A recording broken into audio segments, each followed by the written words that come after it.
भारत के ये भयंकर प्रोजेक्ट को देखकर चीन के छूटे पसीने। दोस्तों, क्या आप जानते हैं कि मुंबई से दुबई के सफर को आने वाले कुछ समय में आप कितने देर में तय कर सकते हैं? आपको यह जानकर यकीन नहीं होगा कि आप इस सफर को सिर्फ 2 घंटे में पूरा कर पाएंगे। यूनाइटेड अरब अमीरात ने हाल ही में एक ऐसा प्रोजेक्ट का प्रपोजल दिया था जो इस 2000 किलोमीटर के सफर को सिर्फ 2 घंटे में पूरा करके दिखाएगा। जानते हैं कैसे? दोस्तों, दुबई से मुंबई तक समुद्र के नीचे एक तैरती हुई लंबी ट्यूब बिछाई जा रही है ताकि इसके अंदर बुलेट ट्रेन को दौड़ाया जा सके। इस पूरे प्रोजेक्ट को हाइपर लूप का नाम दिया गया है। यह अंडर वाटर ट्रेन बिल्कुल चीन और जापान देश में बन रहे अंडर वाटर ट्रेन की तरह ही होगी। लेकिन आपको बता दें कि यह प्रोजेक्ट तो कुछ भी नहीं है, बल्कि भारत में ऐसे ऐसे प्रोजेक्ट शुरू हो चुके हैं जिनके बारे में जानने के बाद चीन के भी हाथ पांव फूल चुके हैं। आइए आज की इस वीडियो में आपको बताते हैं कि आने वाले कुछ समय में भारत के अंदर क्या क्या बदलाव देखने को मिल सकता है। दोस्तों, लद्दाख जाना तो आजकल हर किसी का सपना है, खासकर हमारे जैसे बाइकर्स का। लेकिन जब मौसम खराब हो जाता है तो लद्दाख तक जाने वाले सभी रास्तों को पूरी तरह से बंद कर दिया जाता है। बिल्कुल इसी बात को ध्यान में रखते हुए अब ऐसे टनल का निर्माण किया जा रहा है जिसे जोजिला टनल कहा जा रहा है। इस टनल को बनाने का काम 2018 से शुरू हो चुका है। लेकिन आपको बता दें कि ये छोटी मोटी टनल नहीं है, बल्कि आज इस टनल को एशिया का सबसे बड़ा टनल कहा जा रहा है। NH1 हाईवे पर भी ये टनल पूरे 3000 मीटर ऊंची है। यानी कि आप ये समझ लीजिए कि ये टनल कुतुब मीनार से 5 गुना ज्यादा ऊंचाई पर है। श्रीनगर को लद्दाख से जोड़ने वाली ये टनल पूरे 14.5 किलोमीटर लंबी है। इसकी लंबाई से आप अंदाजा लगा सकते हैं कि यह टनल कितनी बड़ी होगी। कई बार खराब मौसम होने की वजह से श्रीनगर का कारगिल, द्रास और लद्दाख जैसे इलाके काफी लंबे समय के लिए डिस्कनेक्टेड हो जाते हैं। वहीं इस रास्ते को पूरा करने में पूरे 3.5 घंटे का वक्त लग जाता है। लेकिन इस टनल के खुल जाने के बाद यह पूरा सफर सिर्फ 15 मिनट में पूरा किया जा सकेगा। इस टनल की सबसे बड़ी खूबी यह होगी कि इसके पूरे होने के बाद चाहे मौसम कैसा भी हो, अब लद्दाख, द्रास, करगिल के रास्ते में कोई रुकावट नहीं आने वाली। वहीं हमारी सेना के लिए यह टनल सबसे ज्यादा महत्वपूर्ण है, क्योंकि इसी रास्ते से होकर सेना की टुकड़ी सियाचिन तक पहुंचती है। इसके अलावा इस टनल को बनाने के बाद यहाँ पर लैंडलाइन से बचने के लिए कई तरह के उपाय किए जा रहे हैं ताकि इस टनल का ट्रैफिक स्वचालित रूप से चलता रहे। 14 किलोमीटर के इस लंबे सुरंग में फायर डिटेक्शन सिस्टम लगाया जा रहा है। सुरक्षा के वो सारे उपकरण लगाए जा रहे हैं जो इमरजेंसी के वक्त में लोगों की मदद कर सकता है। लेकिन यहाँ और सिर्फ यही एक प्रोजेक्ट नहीं है जिसकी वजह से चीन की सरकार की हालत खराब हो गई है, बल्कि आने वाले समय में भारत में कुछ ऐसे प्रोजेक्ट आपको देखने को मिल सकते हैं जो हर किसी को हैरान करके रख देंगी। उन्हीं में से एक है नवी मुंबई इंटरनेशनल एयरपोर्ट। जल्द ही मुंबई वासियों को मुंबई में एक नया इंटरनेशनल एयरपोर्ट देखने वाला है। इस एयरपोर्ट को मुंबई के पनवेल में बनाया जा रहा है। लेकिन आपको बता दें कि यह कोई छोटा मोटा एयरपोर्ट नहीं होगा, बल्कि इस पूरे एयरपोर्ट को 1160 हेक्टेयर जमीन पर बनाने का काम शुरू हो चुका है। वहीं इस एयरपोर्ट को बनाने की पूरी लागत 16,000 करोड़ रुपए तक पहुंच चुकी है। वैसे कई लोग ये भी सोच रहे होंगे कि आखिर मुंबई वासियों को इस नए एयरपोर्ट की जरूरत क्या आन पड़ी। तो आपको बता दें कि हाल ही में जो मुंबई का छत्रपति इंटरनेशनल एयरपोर्ट है, वहाँ का एयर ट्रैफिक पहले से कहीं ज्यादा बढ़ चुका है। इसी वजह से पनवेल में इस एयरपोर्ट को बनाया जा रहा है ताकि मुंबई के छत्रपति इंटरनेशनल एयरपोर्ट का ट्रैफिक यहां पर डाइवर्ट किया जा सके। 2018 में ही प्रधानमंत्री मोदी जी के द्वारा इस एयरपोर्ट की आधारशिला रख दी गई थी। ऐसा माना जा रहा है कि इस साल के आखिर तक ये पूरी तरह से बनकर तैयार हो जाएगा।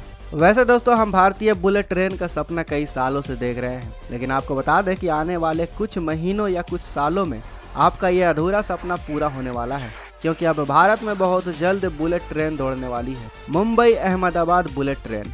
मुंबई से अहमदाबाद के बीच इस बुलेट ट्रेन प्रोजेक्ट की नींव 2017 में ही रख दी गई थी। 2017 में भारत के प्रधानमंत्री नरेंद्र मोदी और जापान के पूर्व प्रधानमंत्री शिंजो आबे द्वारा प्रपोज किया गया था, जिसके लिए जापान ने भारत को 88,000 करोड़ रुपए 60 साल के कर्ज पर दी है ताकि इस प्रोजेक्ट को जल्द से जल्द पूरा किया जा सके।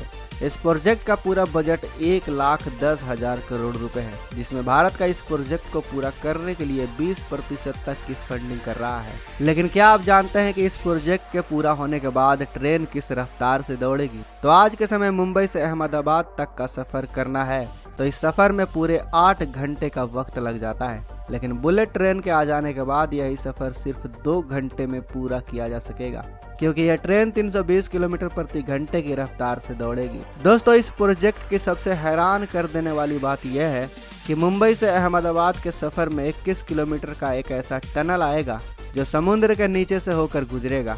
यानी कि यह बुलेट ट्रेन 21 किलोमीटर का अपना सफर समुद्र के नीचे तय करने वाली है। लेकिन फिलहाल अभी तक जमीन अधिग्रहण का ही काम किया जा रहा है, जिसके चलते इस प्रोजेक्ट का कॉस्ट पहले से कई गुना ज्यादा बढ़ चुका है। यानी कि आप ये समझ लीजिए कि इस साल बुलेट ट्रेन तो चलेगी, लेकिन वाटर टनल के लिए आपको और 3-4 साल का इंतजार करना पड़ेगा। वैसे क्या आप ऐसे इलाके में रहते हैं जहां पर रेलवे क्रॉसिंग से बहुत ज्यादा परेशान है, तो आपने भी इस बात को गौर किया होगा कि आज के समय रेलवे क्रॉसिंग पर अंडर और ओवर ब्रिज काफी तेजी से बनाए जा रहे हैं, क्योंकि भारत में अभी इस प्रोजेक्ट को तेजी से शुरू किया गया है। इस प्रोजेक्ट का नाम सेतु भारतम है। इस प्रोजेक्ट की आधारशिला 2016 में ही प्रधानमंत्री नरेंद्र मोदी के द्वारा रख दी गई थी। इस प्रोजेक्ट के तहत आज भारत में जितने भी रेलवे क्रॉसिंग हैं, वहां पर अंडर ब्रिज और ओवर ब्रिज बनाने का काम पूरा कर लिया जाएगा। इस प्रोजेक्ट का पूरा बजट 10,000 करोड़ रुपए है। हालांकि इस प्रोजेक्ट के पूरा हो जाने के बाद रेलवे क्रॉसिंग में जितने भी एक्सीडेंट होते हैं वो भी काफी हद तक कम हो जाएंगे। यानी कि आने वाले कुछ सालों में आपको कोई भी रेलवे क्रॉसिंग पार नहीं करनी पड़ेगी। वैसे आपको बता दें कि सिर्फ रेलवे क्रॉसिंग ही नहीं, अब आप भारत के बंदरगाहों में भी बहुत बड़ा बदलाव देखने वाले हैं। अब भारत के सी पोर्ट बिल्कुल इंटरनेशनल मापदंडों के अनुसार बनाए जा रहे हैं। जिसके तहत यह सारा काम हो रहा है उसका नाम है सागर माला प्रोजेक्ट। मिनिस्ट्री ऑफ शिपिंग के द्वारा 2018 में इस प्रोजेक्ट को प्रपोज किया गया था। इस पूरे प्रोजेक्ट का बजट 8,50,000 करोड़ रुपए है। इस प्रोजेक्ट के तहत भारत में नए बंदरगाह बनाए जा रहे हैं। इसके अलावा जो पुराने बंदरगाह हैं उन्हें रिनोवेट किया जा रहा है। वहीं भारत के 14 कोस्टल इकोनॉमिक जोन को पूरी तरह से डेवलप किया जा रहा है। इसका सबसे बड़ा फायदा आपको आने वाले कुछ सालों में देखने को मिलेगा। इस प्रोजेक्ट के पूरा हो जाने के बाद भारत सरकार का यह दावा है कि करीब 1 करोड़ नए जॉब्स क्रिएट किए जा सकेंगे। साथ ही साथ दूसरे देशों से एक्सपोर्ट और इंपोर्ट करके भारत सरकार की आमदनी 73,825 करोड़ तक पहुंच जाएगी। दोस्तों, क्या आप जानते हैं कि कभी भारत का भी अपना वर्ल्ड ट्रेड सेंटर था, लेकिन अब भारत की राजधानी दिल्ली में वर्ल्ड ट्रेड सेंटर दिखने वाला है। साउथ दिल्ली में बन रहा दिल्ली का वर्ल्ड ट्रेड सेंटर आज लोगों की जुबान पर है। 25 एकड़ में बन रहे वर्ल्ड ट्रेड सेंटर में 10 मंजिल की 12 ऊंची इमारतें होंगी। आने वाले कुछ सालों में यह साउथ दिल्ली का सबसे बड़ा लैंडमार्क बनने वाला है, जहां पर नेशनल और इंटरनेशनल ढेर सारी कंपनियां बनने वाली हैं। दुनिया भर की बड़ी बड़ी कंपनियां यहां पर अपने कॉर्पोरेट ऑफिस लॉन्च करने वाली हैं। वैसे तो इस प्रोजेक्ट का काम 2017 में शुरू हो चुका था और यह अनुमान लगाया जा रहा है कि 2023 के आखिर तक दिल्ली के इस प्रोजेक्ट वर्ल्ड ट्रेड सेंटर को पूरा कर लिया जाएगा। दोस्तों, भारत के इन सारे प्रोजेक्ट को देखकर और जानकर आपको कैसा लगा हमें कमेंट बॉक्स में अवश्य बताएं। साथ ही वीडियो अच्छी लगी तो वीडियो को लाइक करें, और अगर आपने अभी तक इस चैनल को सब्सक्राइब नहीं किया तो इस चैनल को सब्सक्राइब कर लें। साथ ही बगल में जो बेल आइकन का बटन है उस पर ऑल पर भी क्लिक कर लें, ताकि हमारी आने वाली वीडियोस को आप मिस ना कर सकें। मिलते हैं अगले वीडियो में। जय हिंद।